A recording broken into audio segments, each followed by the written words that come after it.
The following program is sponsored by Happy Science.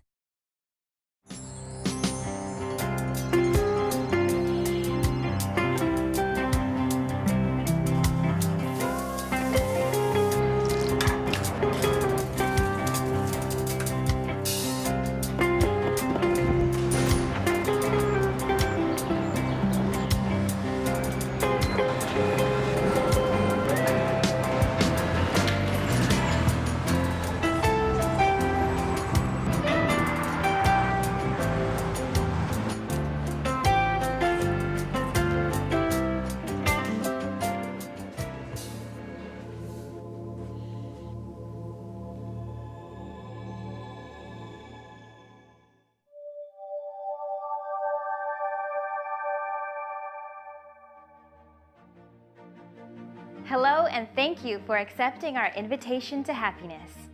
Ryuho Okawa is known as a global visionary because of his deep spiritual insight and commitment to guide the world to a brighter future. To accomplish this, he founded Happy Science Group in 1986, which is now a global movement in over 100 countries. His vision and message to the world goes beyond the differences of race and language, empowering people with love. Together, in this 8-part series, we will explore practical ways on how you can be happy and how you can take part in creating happiness as a society. Illness and karma. Do they have a connection? Why do people fall ill? Is there anything to be learned from illnesses? Nowadays, modern medicine is making great advancements. However, cures are so rare that it leaves us thinking, why can't illnesses be cured by now? We can all agree that falling ill or watching someone go through a fatal illness is heartbreaking. But what if it existed to tell you, slow down, or pay attention to what's important? What if illness and karma had a connection? Before we go any further, let's take it to the streets and ask the people in New York what they think about illness and karma. I would hope not. I would wish it would. I wish it would just be something more direct and proportionate to the to the grievance created. You don't want to wish sickness or death on people. I would say I do not believe in karma, and I don't believe that it has to do with people's illnesses, because I try to live my life to the most positive extent that I can, and I'm actually sick. So you win some, you lose some. No. Me personally, I've had like great friends, great family members who've gotten sick from things, and it's just really like for no reason. So if karma is a thing, then they definitely didn't deserve it. So, but I do believe in karma somehow, somewhat, just not in sickness. What do you think? Is it possible that illness and karma are connected? Let's find the correlations in the following lecture. Happy Science teaches that about 70% of all illnesses are most likely caused by spiritual disturbances. But this depends on illnesses, and we cannot make sweeping generalizations.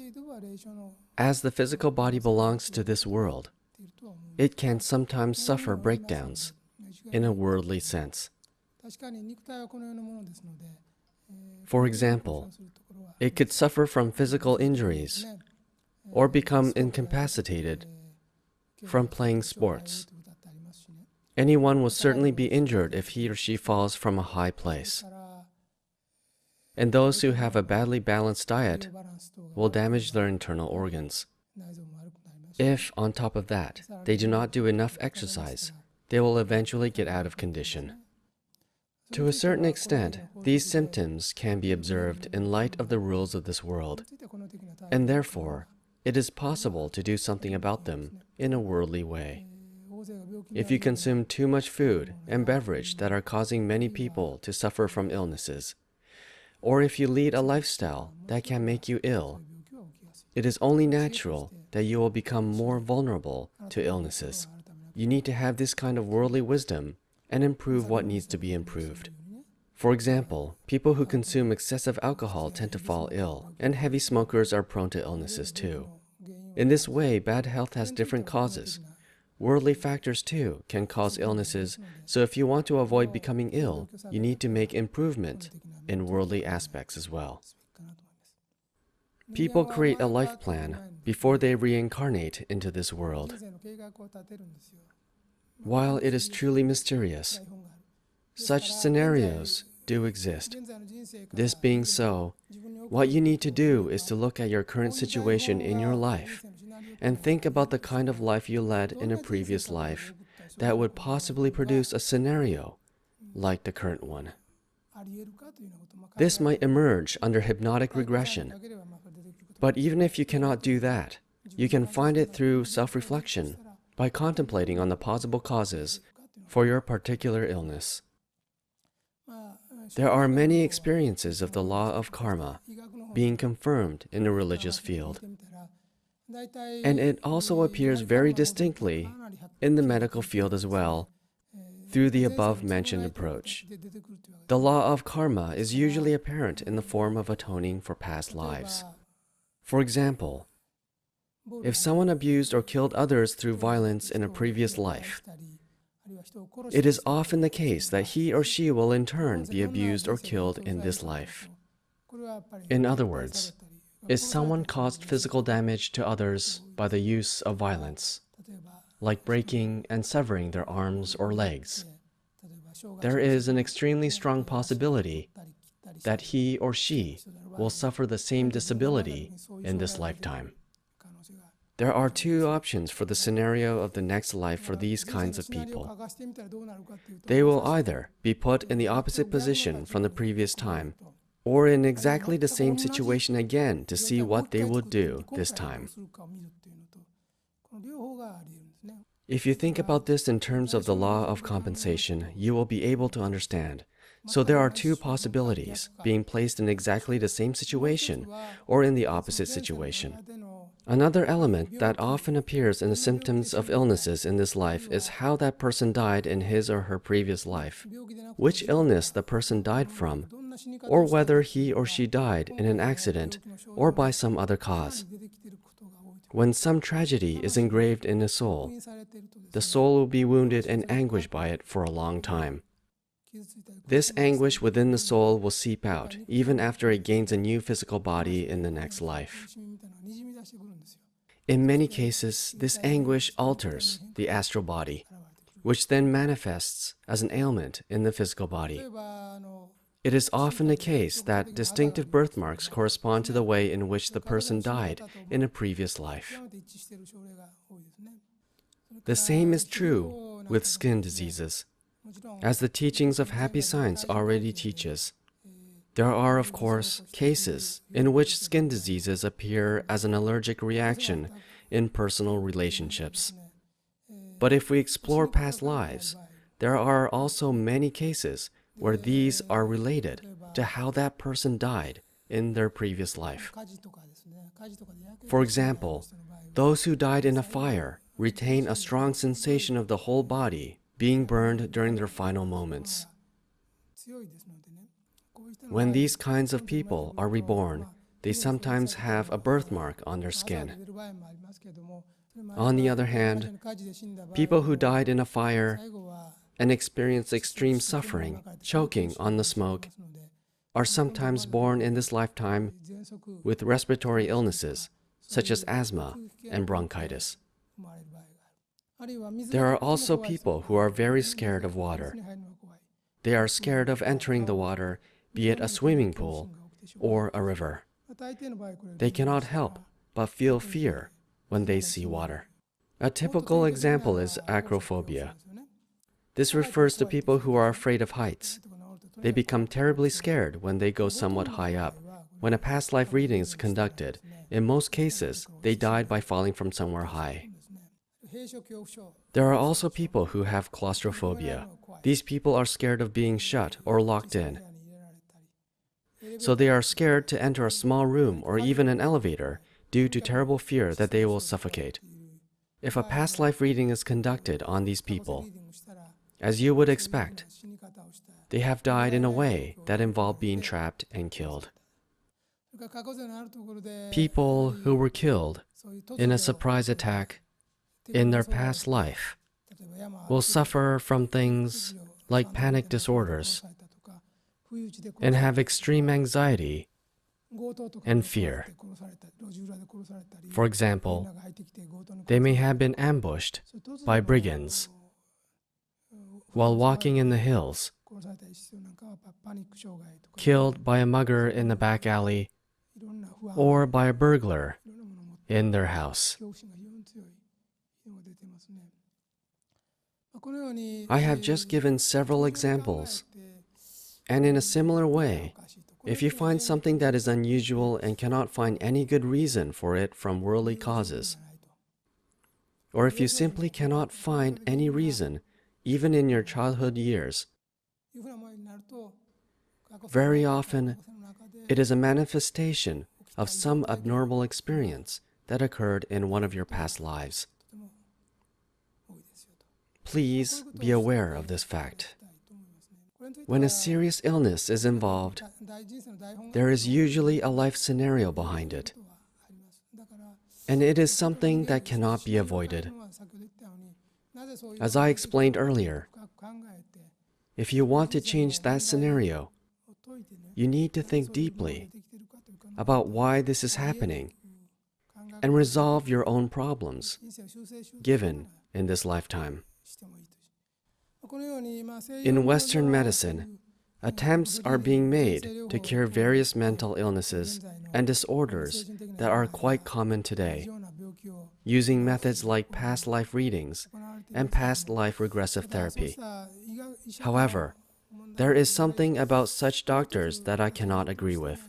When a person visits a psychiatrist with a serious illness, usually some form of spiritual disturbance is at work, and the patient is most likely possessed by a haunting spirit. For this reason, he or she should speak about this when hypnotic therapy is used. However, none of this appears in the report, but only the patient's past reincarnations. I presume that the experiences of the haunting spirits possessing the patient are included in what the doctors believe as past lives. Okawa explains that illness and death are not something to be afraid of when we can understand that this is not the only life we live. Naturally, we don't want to fall ill to avoid causing ourselves and others pain. But when we do fall ill, it's important to understand the mechanisms of illness. It is worthwhile to know that 70% of illnesses have a spiritual reason. Sometimes illnesses come from karma from past lives. Karma can also show up as phobias in the present life. Let's listen to more examples on how not only our physical problems can lead to illnesses. Religion adopts the position that spiritual disturbances do exist and warns that living people can be possessed by a spirit of the dead. So I believe that while an illness can sometimes arise as a result of a person's past life, it can also be caused by the spirit currently possessing the person. If a person is possessed by a spirit that is unable to return to heaven, the symptoms of the deceased person at the time of his or her death will appear clearly in the body of the person possessed. The person may suddenly develop an abnormally high fever, suffer an ague that makes him or her tremble violently, or develop other kinds of conditions on the body. The dead person becomes a haunting spirit, causing various physical symptoms to occur, such as cancer, a heart attack, asthma, or an agonizing headache. I have actually experienced performing exorcism on such people. The moment I did, they returned to normal. When a person develops what is known today as schizophrenia, his or her personality becomes split and dissociated. A child may start talking like an old person, or a man may suddenly start acting like a woman, or start using violence. The sufferer may sometimes rage violently or burst into tears. There are also times when the sufferers try to commit suicide or harm their family members. Sometimes people around them are so terrified that they isolate them behind bars in mental hospitals. Such pitiful cases do happen. Imagine a house. This house originally had windows, a roof, and a door, and was isolated from the outside world. One day, the front door blew away. The windows were smashed and the roof tore off. The original inhabitant still lives in the house, but since it is completely open to the outside world, robbers and burglars can now enter freely. This is a state of mental illnesses. There is no longer any barrier or protection, and anything from outside can freely get inside. The walls that used to protect the individual character are gone, allowing other spirits to enter the physical body anytime they want. Although the person's consciousness does return at some part of the day, usually other spirits occupy the body in turn. In severe cases, a person can be possessed by more than one spirit, mostly around 5 or so. There are also many who are possessed by around 10 spirits. Sometimes people say that mental illnesses are hereditary. However, they are actually not. There may certainly be people who are susceptible to spiritual matters, but spiritual possession is not something genetic. The truth is that in the household, there is a flock of spirits of the family members and ancestors who cannot return to heaven. For example, an ancestor a few generations back may have died in a misery and is unable to return to heaven. In that case, the spirit will come to possess its descendants and cause some kind of disturbance, making them ill, or it might cause them to suffer an injury or an accident. Even if the mentally ill person may appear to speak incoherently, what he or she is saying is in fact all true. It is just that the spirits inside the person changes. From the spirit's point of view, it is just expressing what it wants to say. People with mental illness are actually experiencing hell, because they are witnessing the world of hell while they are alive. They say things like, "Strange people come in here at night and talk to me." They do various things such as mutter to themselves or prowl around. But for them, it's the reality. In the worst state of spiritual disturbances, the victims are similar to a medium. They can actually hear, see, and sense spirits. They can no longer distinguish between this world and the other world. That's why they're sent to isolation. The essence of delusions in life are not knowing the right way to live, as in the teachings of happy science during your time on earth as a human being, and not knowing that the soul is the essence of a human, and that other world does exist, and that you become a spirit when you die. So not being awakened to this knowledge of the truth is the very essence of worldly delusions. When they die, those who are not aware of these truths do not know as to what to do, as they still have life after death. They have no choice but to come to people such as their family. They have nowhere else to go, so they come to where they have a connection. Another form of worldly delusions is to have lived an egocentric way of life. In other words, the lost spirits didn't live for the sake of others while they were alive. We teach love that gives, but those people didn't practice it. They were egocentric and willful, didn't give love to others, and thought, there's nothing after death. Spirits and other worlds don't exist. These people become evil spirits after death and possess their descendants, causing trouble. The way to deal with these spirits is to teach them the basic truth in simple words, and the family members must also practice the truth themselves. Furthermore, it is not enough for the family members to hold a memorial service on their own.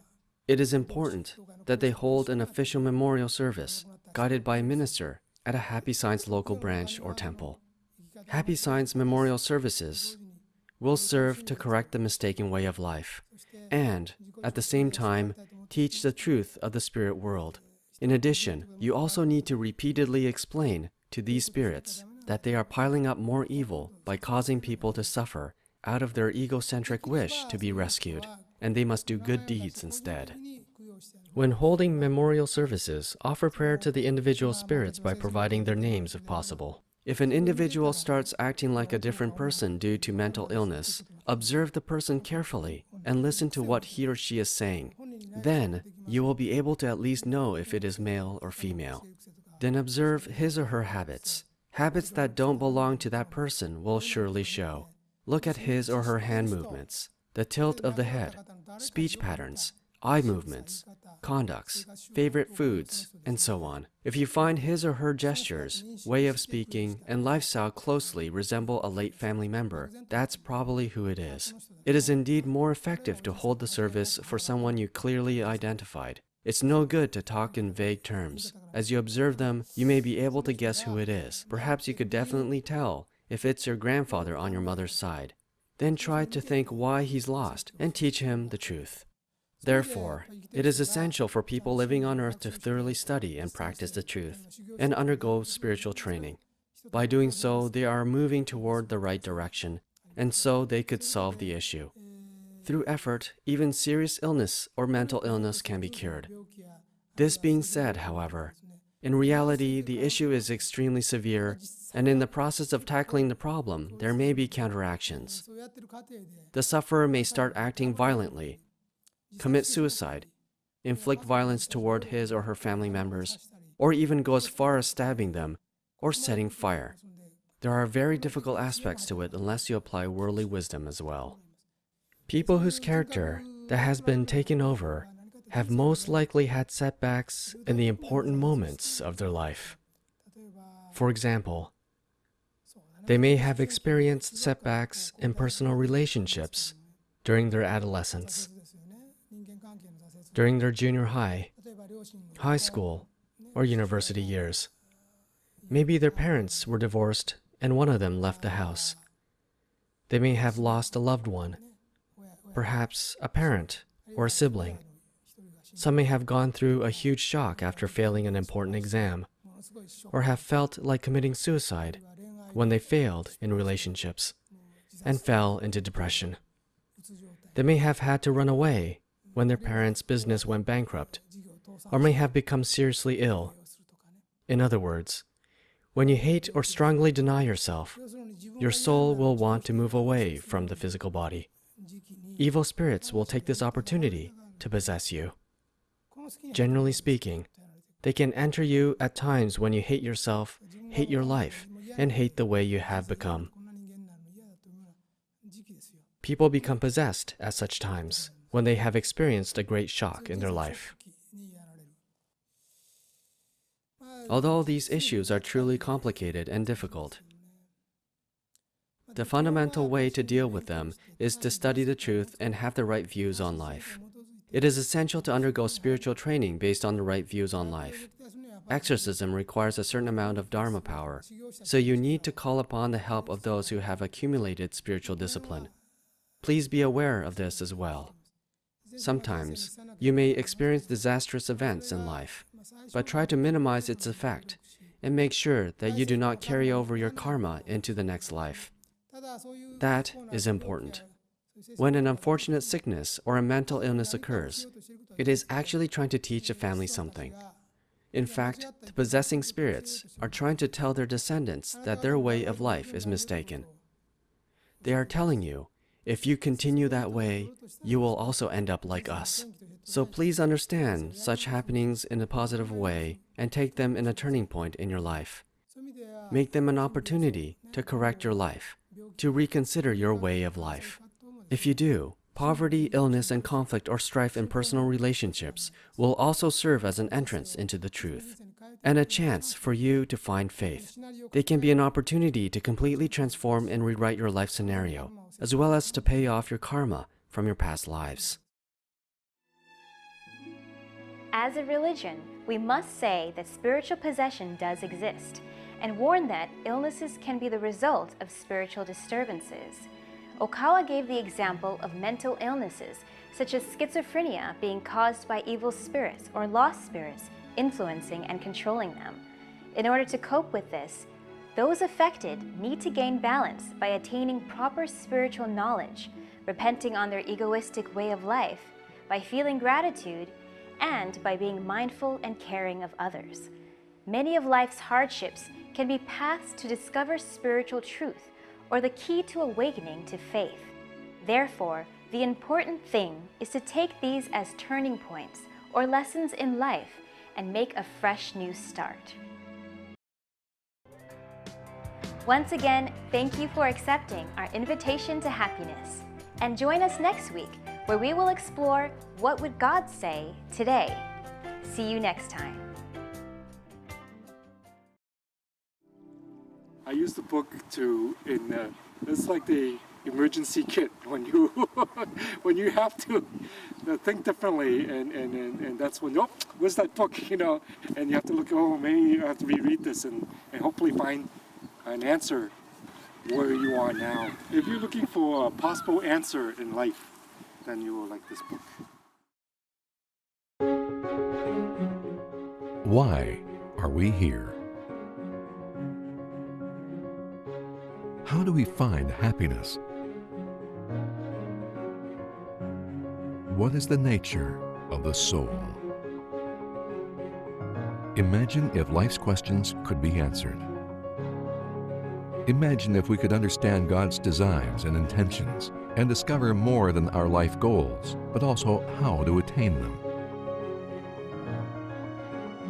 In the laws of the Sun, Ryuho Ikawa shows us the universal spiritual laws and how we can live in harmony with them.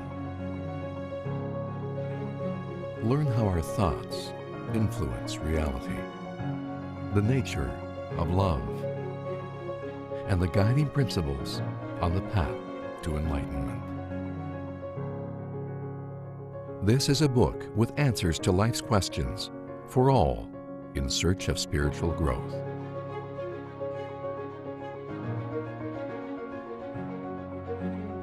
From an author who writes to unite humankind in peace and harmony. The Laws of the Sun. Available now.